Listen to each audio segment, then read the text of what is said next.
Hello, this is 𝐒𝐿𝐲𝐝 and you're watching White News. Viewers, India has always worked to enslave Bangladesh economically to New Delhi. The story begins from the river Ganga, which flows from the northern India to Bangladesh, and Bangladesh's agricultural economy and many other things depend on this particular river. The New Delhi government enslaved the Bengali people and in 1975 built the Farakka barrage on the Bhagirathi river.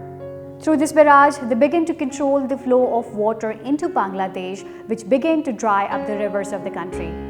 It may be recalled that the famous Bengali leader and the then Prime Minister of Pakistan, 𝐒𝐮𝐬𝐞𝐫𝐤𝐻 had told India that if India tried to stop the flow of water from Bengal or West Pakistan, Muslims would prefer to fight and die rather than die of the thirst. Actually, it is building a dam today, and it is threatening to cut off the waters of the three rivers for the purpose of irrigating some of its lands. Now, if it does so without replacement, it is obvious that we shall be starved out and people will die of thirst. Under those circumstances, I hope that contingency will never arise. You can well realize that rather than die in that manner, people will die fighting. Bangladesh's fierce protest against the water aggression of Brahmin imperialism over the river Ganges forced India to make many promises and agreements. But all the international experts agree that despite India's agreements, India is still stealing Bangladesh water. If India is true to its promises, then either the Farakka barrage should be abolished or should be controlled by the government of Bangladesh.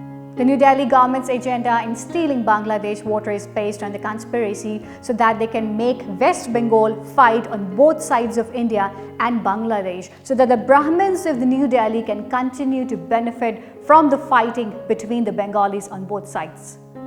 A great example of this clever policy of India can be seen on the river Teesta.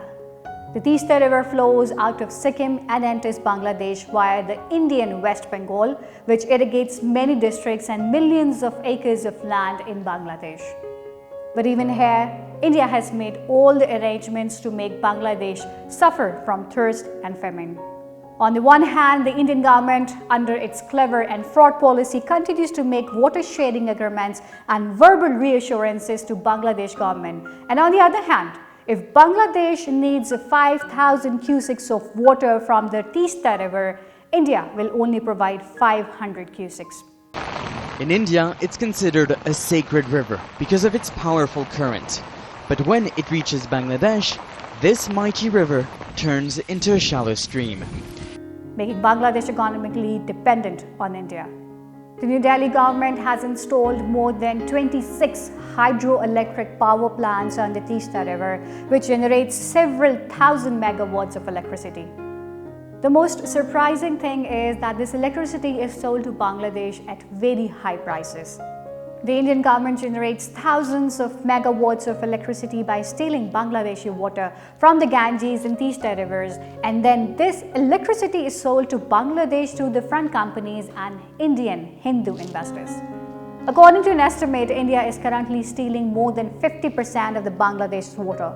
The stolen water is used to generate electricity and then it's sold back to Bangladesh.